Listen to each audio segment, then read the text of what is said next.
Tenemos el golpe de 1976 y allí ya se produjo, fue más fuerte, cada vez venía siendo más fuerte, y allá están las desapariciones, las matanzas, donde 37 deportistas, lo que se va conociendo hasta ahora, y se encuentran en situación de desaparecidos o asesinados.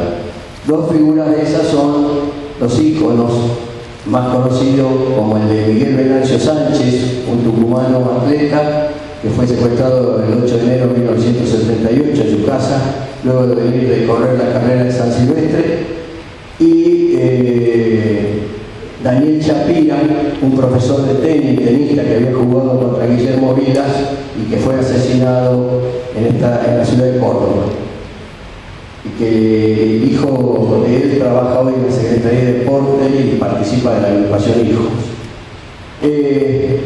Esto llevó al deporte argentino a una decadencia sin fin, estas persecuciones, por eso quería introducirlo en los gobiernos militares. Llevó a una decadencia que la notamos en cualquier estudio que hagamos a partir de 1955, de los Juegos Panamericanos, de los Juegos Olímpicos, de la Copa del Mundo, y que no pudimos aún recuperarlo.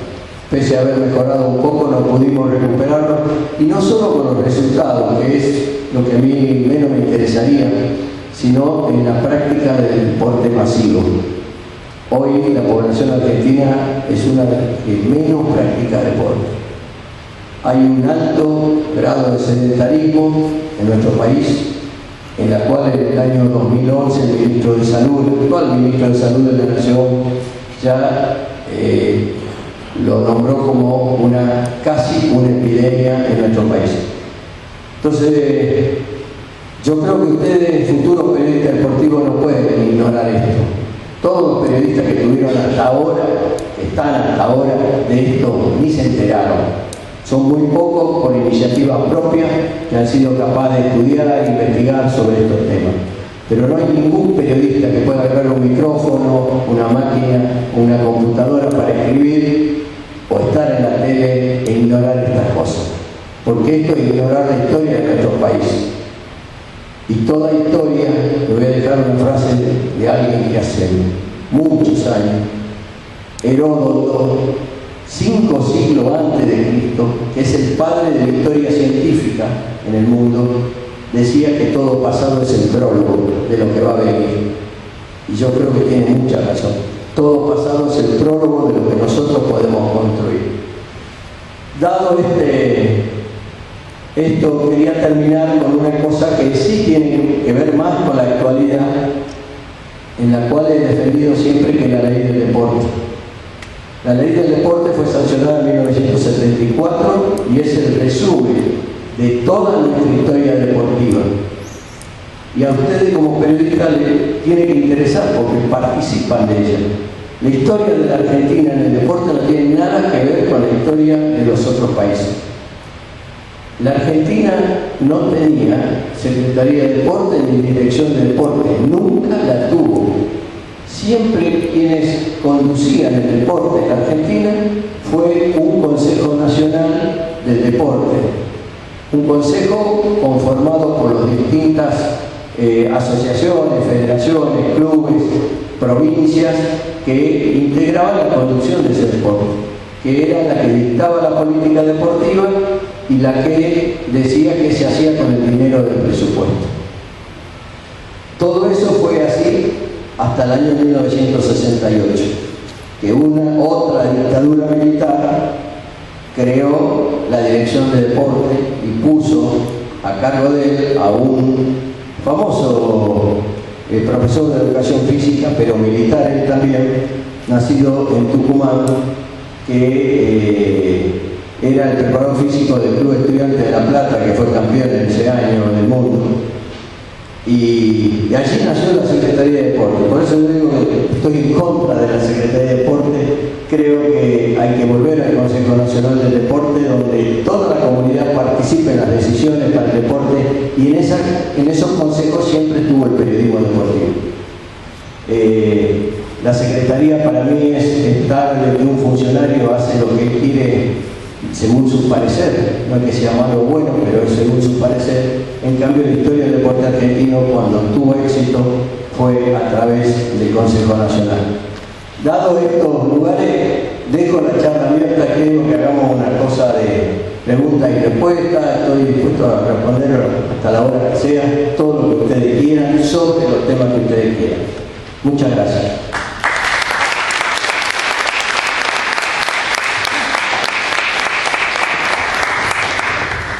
Bueno, primero gracias por venir y por la charla. Quería hacer una pregunta. Así como llamó genocidio deportivo a la prohibición del juego, ¿podríamos llamar de igual modo genocidio mediante el deporte a lo que se hizo con el Mundial 78? Me gustaría saber lo que usted opina sobre cómo se utilizó el deporte en la dictadura militar. Bueno, entra dentro del genocidio. El genocidio lo llamé a partir de 1955 y en el 76. El Mundial de Fútbol se había conseguido mucho antes, lo iba a hacer la democracia, hasta que ellos dieron el golpe apoyado por otro genocida que ahora fue castigado recién después de 30 años en Brasil, que era el presidente de la FIFA, Joe Avelange, que el mismo día del golpe dijo: ahora en la Argentina se puede hacer un mundial. Allí para eso hubo desapariciones. Ayer se hizo un acto nacional en la provincia de Mendoza donde se homenajeó a los 11 desaparecidos específicamente para el mundial. Hubo 11 desapariciones una noche antes de que comience el mundial porque decían que iban a alterar el orden público, siempre alterando el orden público, que es el orden de ellos, ¿no? Y el mundial tuvo mucho, digamos, con la dictadura no fue solo militar, sino fue una dictadura cívico-militar con gran apoyo cívico de varios partidos políticos. El mundial también pasó lo mismo. Y si no, les pido que lean a Bayer o a Pablo Yonto, que sacó un libro magnífico sobre el Mundial del 78, donde él habla de quienes, de muchos de los que participaron, que como ustedes son periodistas y habrán leído bastante sobre el Mundial 78, lo que se interesa sobre el tema, lo van a culpar a Gordo Muñoz, que fue como el vocero del Mundial, pero hubo mucho Gordo Muñoz, y ahí pueden ver el nombre de todos. De todos algunos que después fueron progresistas, después de la vuelta a la democracia fueron paladines de la democracia, iban a la marcha de Plaza de Mayo, cuando antes defendían a capa y espada el Mundial del 78, y se puede leer ahí en ese libro todas las cosas que decían. Y hay, para no olvidarnos, dos películas, que ahí vamos a ver quiénes estaban defendiendo ese Mundial. Uno se llama La Fiesta de Todo y el otro se llama El Fútbol Argentino.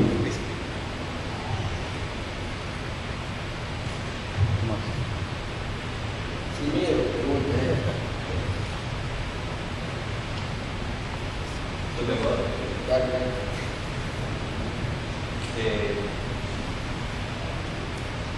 yo leí, si no leí mal, que durante el 73 y el 76 usted desempeñó un cargo en la Secretaría de Deportes de Tucumán, luego se migra de ahí un montón hacia acá, hacia Buenos Aires, y después retoma otro cargo público a partir del 78, del 88, con la vuelta de la democracia. Durante ese lapso, ¿cuál fue su vivencia? ¿Cuál fue su accionar periodístico? ¿Qué pudo hacerlo? Y si no... Por eso me dicen periodista, porque en 1980, como no se podía hablar, el poder mediático no es de ahora, chico, el poder mediático viene desde nuestro comienzo de la historia patria.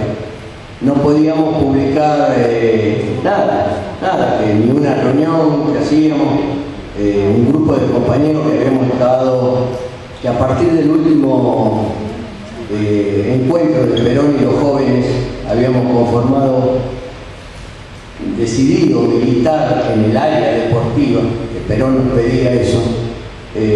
Formamos un Instituto Argentino de Promoción del Deporte. Entonces hacíamos un encuentro eso del cumpleaños de Mediterráneo Web, y no salía en ningún lado. Estoy hablando del año 80, no estoy del 76, 80 ya.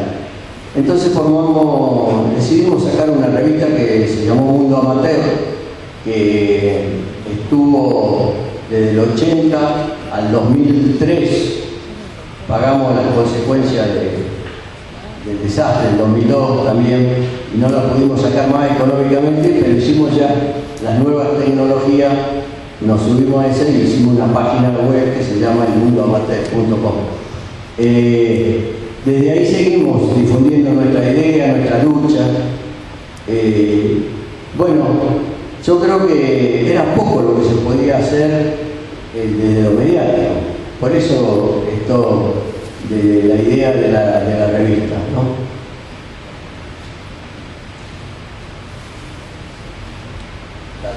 ¿Qué significaron los Juegos Evita en la historia del deporte de Argentina? Y si ustedes saben, o sea, ¿cómo fueron planificados?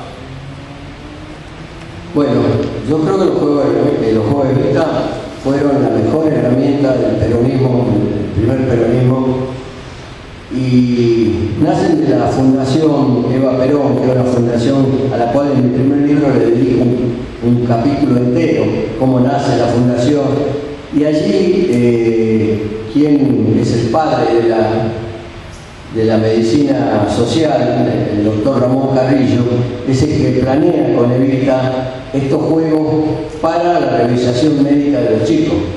Vamos a recordar que en el año 46, 47 era muy difícil. Si hoy la medicina todavía no llega a todos, imaginan en aquel momento lo que era Jujuy, el norte argentino. Bueno, ellos planean con esto y creo que con gran resultado los Juegos Evita, porque es la primera vez que un chico se hace una revisación médica completa. Creo que fueron una gran herramienta de participación deportiva, cultural, porque eran culturales también, no solo eran los juegos. Hay historias magníficas de cómo se formaban los equipos. Los equipos los podía conformar no solo un club, como son ahora directamente que van los clubes, sino cualquier chico mayor de edad armaba un equipo y el Estado le daba todo para que jueguen. Y allí lograron la revisación médica, pensando en todos los chicos y en la práctica masiva del deporte, no pensando en el crack. Cuando Ramón Carrillo forma el Instituto de Fisiología del Deporte, da una frase extraordinaria que dice que el crack, por solo hecho de serlo, no es un ser normal, sino que a él lo que le preocupaba eran los otros, ¿no? Bueno, eso fue el pensamiento de Ramón Carrillo, ¿no? Un santiagueño extraordinario y también que murió en el olvido en Brasil. Vamos a poner un moderador, sí. Allá había quedado. Sí, había quedado con él. Tengo entendido que durante su gestión como subsecretario de Deportes se inauguró el CENAR que tenemos acá. Quería saber qué significó para usted, teniendo en cuenta el apego que tiene con el deporte amateur. Ahora ya lo puedo decir, porque cuando pasan los años uno ve qué fue lo mejor y lo peor. En ese momento que había vuelto a estar el Consejo Nacional, fue los únicos 2 años y medio que se cumplió la ley del deporte. Y creo que íbamos a contramano de la historia que se estaba dando en el país, por eso nos corrieron. Después les puedo contar por qué nos corrieron. Logramos hacer el CENAR como una idea de planificación de los 8 centros de alto rendimiento que se podían hacer en las distintas regiones. O sea que el Consejo Nacional lanzó la idea primero de hacer el CENAR y luego en 8 regiones, para que los deportistas no tengan que venir al CENAR como sigue sucediendo hoy.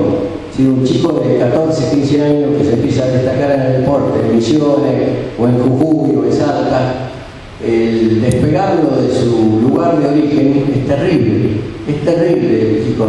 La mayoría vuelven frustrados. Por eso el CENAR fue como la gran obra cuando leemos de una parte de la historia. Yo dejé la vida ahí, en esos 2 años y medio estaba todos los días viendo cómo se hace. Porque le digo, eso era una villa miseria cuando tomamos. Había un alambre sobre la